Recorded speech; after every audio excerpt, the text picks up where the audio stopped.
They say you don't really know a person until you've seen what they do when nobody's watching. But I knew him long before that day, before the silence between him and the world thickened like dust on an unused saddle. His name was Chester Harwood, a man carved from the same dry, cracked land he owned, sharp-edged, sun-leathered, and silent as stone. He was the kind of rancher who never missed a detail.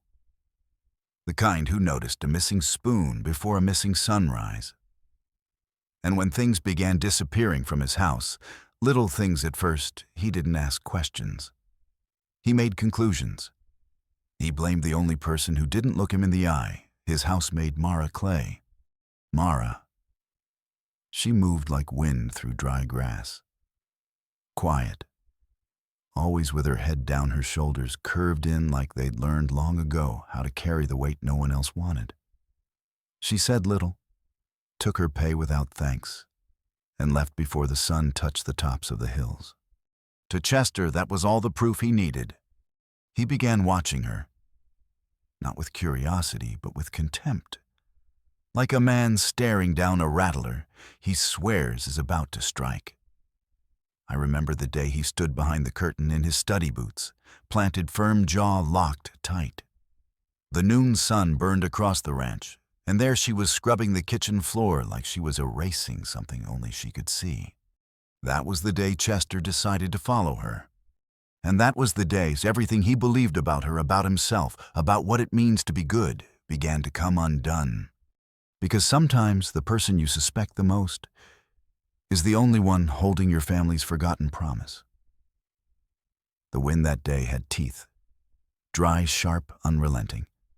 It whistled low through the mesquite trees, kicking up swirls of dust that danced down the narrow road like spirits looking for someone to haunt.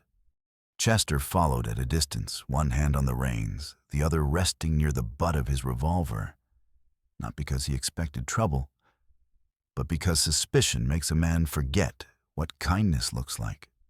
Mara Clay walked steady, unaware, or maybe uncaring that she was being followed. She wore the same faded shawl she always did, the one with the frayed ends that fluttered behind her, like a flag someone forgot to lower. Her boots were worn nearly through at the soles, but her steps never faltered. She didn't rush. She didn't hide. She just walked, like she had a place to be and no time left to waste. Chester stayed just far enough behind that she wouldn't hear his horse cutting through brush and low gullies when needed. He didn't know why she didn't take the main road into town where the other laborers lived. Instead, she veered left down an old trail that led nowhere. He could remember just the forgotten edge of the territory where abandoned shacks and old debts rotted in silence. The sky darkened slightly, the late afternoon sun sliding behind a veil of drifting clouds, casting long shadows across the land. It felt like the kind of silence right before a truth gets uncovered. Eventually, Mara disappeared over a low ridge, and Chester dismounted, tying his horse to a gnarled stump. He moved on foot now, cautious. Not because he feared danger, but because he feared being wrong.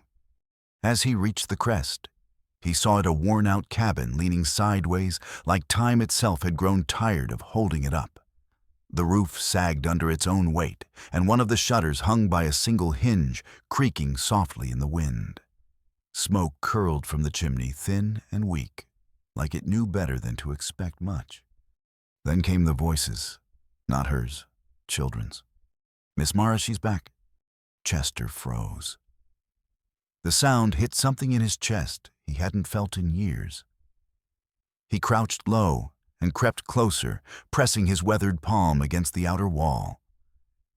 Through a narrow gap in the wood, he saw them 6 children, ragged but alert, their faces lighting up like lamps in the dusk. They ran to her, wrapping their thin arms around her waist, tugging at her dress, beaming up at her like she was the sun itself. There was a girl no older than 7 with blonde braids and a grin missing 2 front teeth.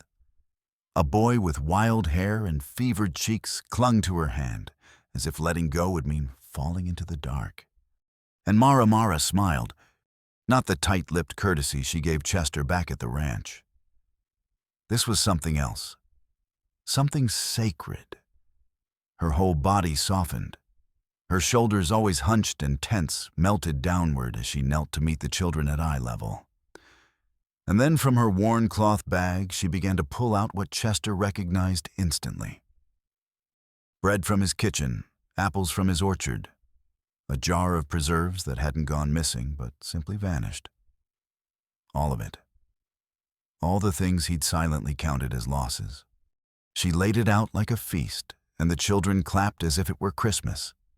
Mara pulled a small bottle from her pocket, the tonic Chester had assumed she'd stolen, and moved to a cot in the corner, where the fevered boy lay too weak to lift his head. "Tommy," she whispered, her voice so soft it nearly broke the air. "I brought your medicine, sweetheart. Just like I promised." And suddenly Chester couldn't breathe. Because this wasn't theft, this wasn't deceit. This was sacrifice. She had taken nothing for herself. Not a bite, not a coin. Every dollar he paid her, every scrap she stole was here, keeping 6 small lives tethered to a threadbare world that barely wanted them. Chester watched as she wiped the boy's forehead with a clean rag, humming low. A lullaby. He hadn't heard that tune in years, not since his own mother sang it to him on nights when war thundered on the horizon, and his father hadn't come home yet. The children began settling around the room, passing pieces of bread, sharing apple slices like communion. One by one, they told her their worries. Rent man came again. The roof leaked last night. The woodpile was low. And Mara. She just listened, not with panic, but with a strength so quiet it felt like the bones of the earth itself. "I'll take care of it," she told them. "I always do." Chester's hand dropped from his revolver. For the first time in a long time, he felt something crack open in his chest. Guilt, or maybe recognition. Because in that shack of broken beams and borrowed time, he saw something his own grand ranch had never held. Love. Not the kind built on blood or marriage, but love made from vows no one heard, and promises no one remembered. There are moments in life when the silence speaks louder than a gunshot. Chester didn't make a sound as he crouched there in the dirt, the wooden wall rough against his back, dust clinging to his knees. Inside the room swelled with quiet voices, questions, reassurances, soft giggles, and a single thread of breathless worry hanging over them all. A boy named Marcus, perhaps 12, sat close to the fire, with the poise of someone forced to grow up far too soon. He leaned toward Mara, his brow furrowed deeper than any child's should be. "The rent man came again today," he murmured, voice barely above a whisper. "He said we got 3 days." Mara nodded once. Her smile didn't falter, but her fingers tightened around the coin pouch she pulled from her apron. "We'll find a way, Marcus," she said. "We always do." There was no certainty in her voice, only defiance. Chester watched her count the coins. It was every cent he'd paid her that week, and maybe the week before. She handed a few to Marcus, not to spend, but to guard. And in that moment, Chester saw what he hadn't allowed himself to believe. This woman wasn't just helping strangers. She was raising a family built from ashes. As the younger children settled into their thin blankets, Mara reached under the cot and retrieved a tin box worn, dented, and locked by nothing but a single frayed ribbon.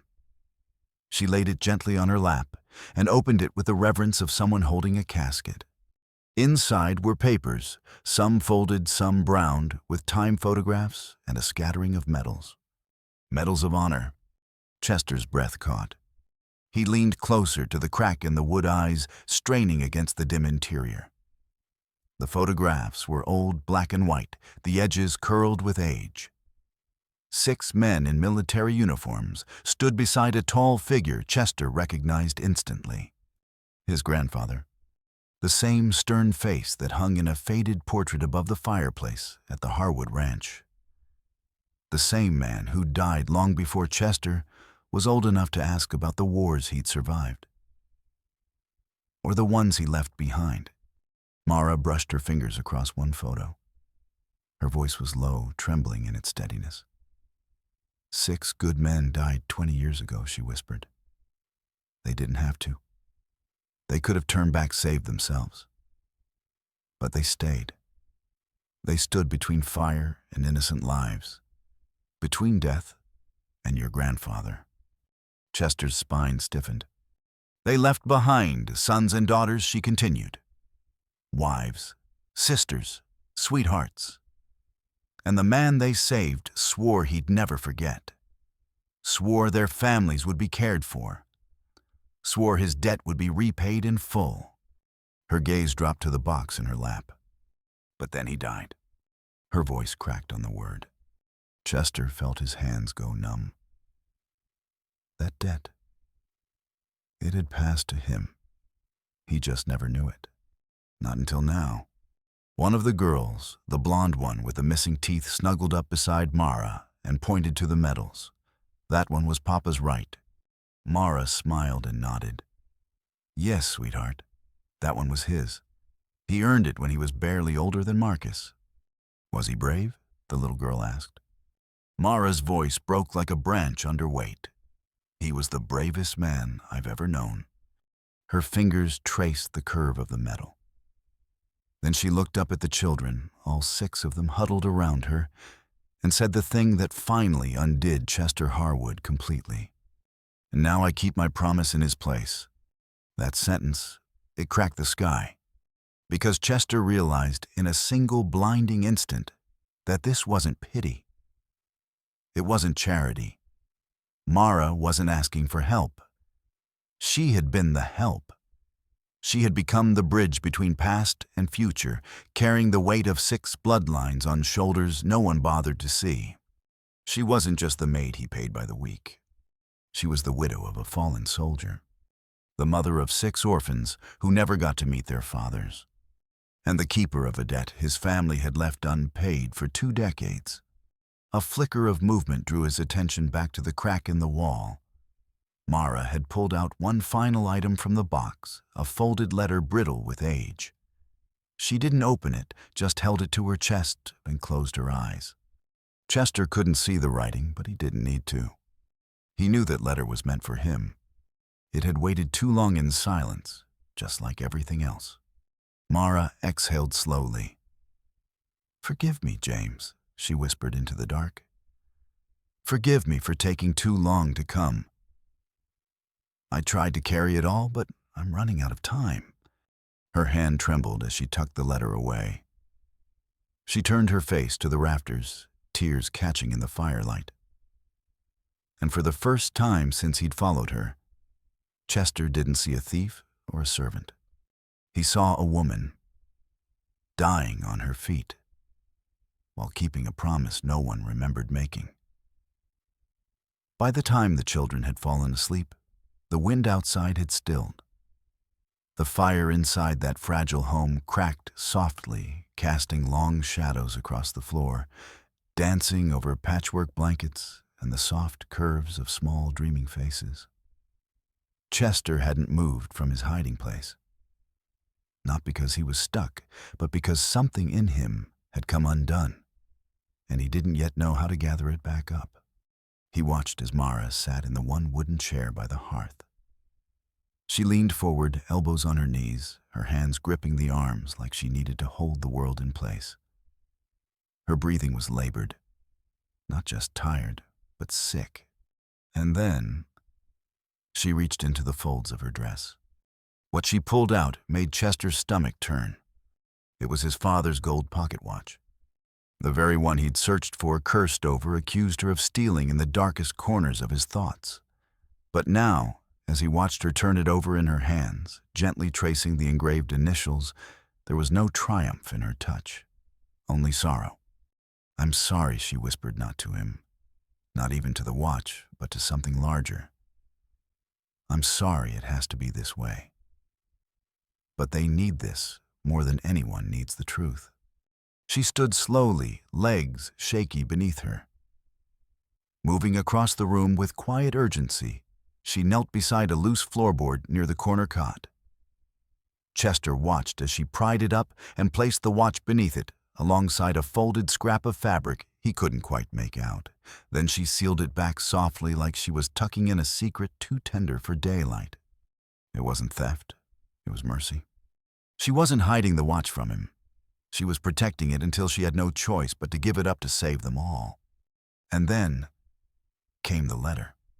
She pulled it from inside her bodice, creased yellowed, sealed with a long dried smear of wax.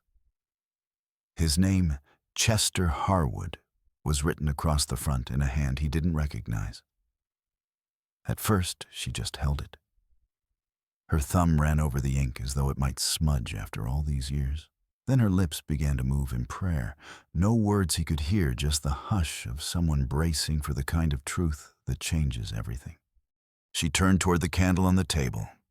For one breathless moment, Chester thought she would burn it. But she didn't. Instead, she set it down, just so where the firelight caught his name. She stared at it, as if deciding whether the man who bore that name was worthy of what waited inside. Then, in shaky handwriting, she added a single line beneath it.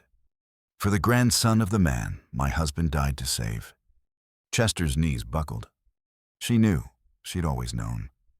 The watch, the letter, the medals, they weren't pleas for charity. They were fragments of a history buried too long. A history his own family had promised never to forget, and yet somehow had. Mara staggered slightly, catching herself on the table's edge. Her skin had taken on a grayish pallor, her breathing ragged and uneven. She pulled in air like it cost something she didn't have left to give.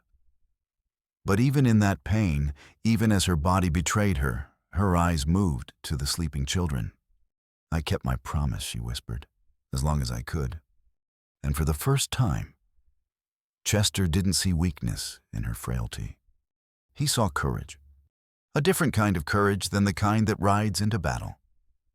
This was the quiet kind, the kind that stays, that holds on, that chooses others over self. Again and again and again. She walked from cot to cot, kneeling beside each child in turn, whispering something too soft for Chester to hear. But when she reached little Tommy, her words rose just enough to carry. "Your papa was the bravest man I ever knew," she said, pressing a kiss to the boy's damp brow. "He saved my life, and your grandfather's life, and he never once asked for anything in return. I'm sorry I couldn't save yours the same way." The confession was not to the child. It was to herself, to the husband she'd buried, to the ghosts that followed her down every dirt road, to the promise that had become heavier with every passing year. Chester looked at the letter again. The way it sat on the table, waiting not to accuse, not to shame, but simply to be seen. He remembered something then. A night long ago when his grandfather had returned from the frontier, boots bloodied, eyes hollow. He'd sat at the table with Chester's father and said just one thing: "Know if anything happens to me, find their families. Take care of them like your own. That's what men do." But no one ever did. Until her. It was nearly midnight when the whisper of danger finally reached her doorstep. Tommy stirred in his sleep, coughing softly, his small hand clutching the hem of Mara's skirt even as he dreamed. Marcus sat by the door, staring at nothing, shoulders tense with knowledge no boy his age should have to carry. The others huddled in the corners, breathing slow and shallow, like even their lungs had learned to stay quiet. That's when Mara asked softly, "What did he say exactly?" Marcus didn't turn. He said if we don't pay by the end of the third day, he's not just evicting us. His voice lowered to something darker. He said, "There are people who pay good money for children with no one to claim them." Mara didn't speak at first. She just closed her eyes, the candlelight flickering against her pale face. Her hand tightened on the edge of the table, and Chester could see it from where he crouched, tendons pulled tight like wire. That man, Marcus, continued. He doesn't care where we go. He just wants to be rid of us. Said the law don't reach out here. Mara walked slowly to the children and knelt in the center of the room. The firelight threw long shadows across her thin frame, making her look like a statue carved from grief and devotion. "You listen to me," she said, voice low and steady. "Ain't nobody gonna take you. Not while I'm breathing. You hear me?" But Chester heard something else behind those words. A flicker of doubt. A calculation already underway. A plan formed out of desperation. Because he knew so did she, and there was no money coming, no help, and she was already down to the very last thing she could offer. Herself. Later that night, after the children had fallen into restless sleep, Mara opened the tin box once more and took out the gold pocket watch. She turned it in her hands, like she was memorizing it. Then she knelt by the floorboard again, but this time she didn't just hide the watch. She added something else, a folded cloth bundle wrapped tight with string. She placed it gently beside the watch, closed the board, and whispered, "That should be enough."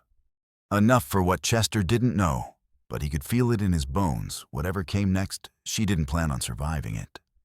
Her steps were slower now, each breath a struggle. She crossed the room to the shelf and took down the glass bottle, the same one she'd used earlier for Tommy. She uncorked it and measured out a small dose for herself. Chester could see the way her hands trembled, how her legs buckled slightly as she drank. And yet, she stayed on her feet, moved to the hearth, straightened blankets, pressed a hand to Marcus's head. It was as if her body was breaking, but her will refused to shatter. Then she reached for the sealed letter, the one with Chester's name. She held it a long moment, just stared. And then she kissed it, soft like a prayer. "Forgive me," she whispered. Chester couldn't tell if it was meant for him or for the past she couldn't change. She turned to leave. Her shawl hung loose around her shoulders. Her boots dragged. She moved like a ghost, finally letting go of its purpose. Step by step toward the door, toward the night, toward whatever bargain she planned to strike with the devil, waiting just beyond the reach of that flickering light. But before her hand touched the doorknob, her knees buckled. The sound of her fall was soft, just a thud like something folding in on itself. Chester moved. There was no decision, no hesitation. His body simply surged forward, crashing through the warped door across the floor, catching her before her head struck the ground. She weighed almost nothing, just heat sweat and trembling bone. Mara's eyes fluttered open, unfocused. She looked up at him, not with fear, but with something sadder. Recognition, like she had known all along that one day he would see her, truly see her. And it had simply come too late. "Don't let them be taken," she rasped. "They're all each other has." He knelt there, cradling her in the flickering dark, surrounded by the quiet breathing of 6 children, who had no idea how close they'd come to losing the only person who'd ever stayed. One by one, the children began to stir. Tommy sat up first, eyes wide and fever-glazed. Miss Mara. Marcus was on his feet, neck standing between Chester and the others, fists clenched tight, voice shaking. "Who are you? What do you want with her?" Chester looked into that boy's eyes, so much like the soldier who died for his grandfather, and he felt something ancient stir in his chest. "My name is Chester Harwood," he said softly, "and I owe your fathers a debt I never even knew existed." Mara tried to speak, but Chester laid a hand on her shoulder. "Save your strength," he whispered. "I read the letter. I know now." And for the first time, Mara Clay let herself lean against someone else, not because she was weak, but because the burden she carried had finally been seen, and maybe for the first time in 20 years, shared. The road back to the ranch had never felt longer. Chester held Mara in his arms, the entire way her body light, as dried linen, her breath shallow against his chest.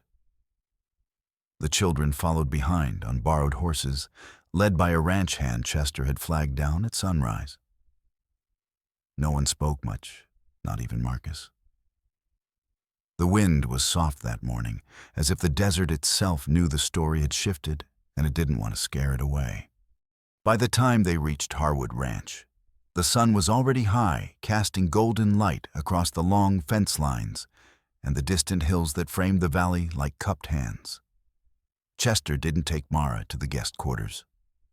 He carried her straight through the main house, past the cold study, past the dining room he hadn't sat in for months, into the sunlit parlor where his mother once read aloud to him as a boy. He laid Mara on the couch, pulled the curtains to filter the light, and ordered the ranch foreman to send for Dr. Kinney. "And tell him to come fast," Chester said. "Tell him it's not for me." Upstairs, the children were each given a room. Clean sheets, warm baths, food without rationing. Little Tommy, still feverish, was placed in the room, and Chester's father had died in a room no one had entered in years. It smelled of cedar and history. Chester sat with the boy himself, wiping his forehead with cool cloths, murmuring stories about horses and stars, and the kind of bravery that didn't always come with medals. Later that evening, when the doctor arrived, Chester met him at the door. "She's the strongest woman I've ever known," Chester said without preamble. "But she doesn't think she deserves help. Don't let her talk you out of it." Dr. Kinney examined Mara in silence, his brow furrowed. "It's bad," he said finally, "but not too far gone if we move quickly." "Then move." For the next 3 days, the ranch transformed. The kitchen, once echoing with quiet and absence, now buzzed with the clatter of pots and the sound of children laughing cautiously. The foreman's wife, May, taught the little girls how to bake cornbread. Marcus helped repair a broken fence post, proving he knew more about horses than half the men Chester paid. And Chester, he changed too. He no longer walked through his home like a man counting what he owned. He walked like someone looking for what he'd almost lost. Every time he passed Mara's room, he paused, just long enough to listen for breath. On the 4th morning, she opened her eyes. She blinked at the ceiling, then turned her head slowly, finding Chester seated in the chair beside her. For a long moment, neither spoke.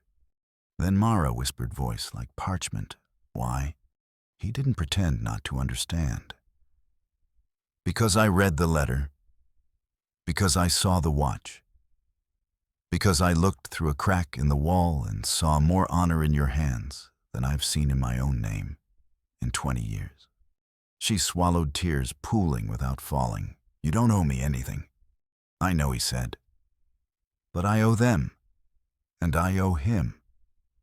He nodded toward the locket now resting on the windowsill. "Your husband. My grandfather.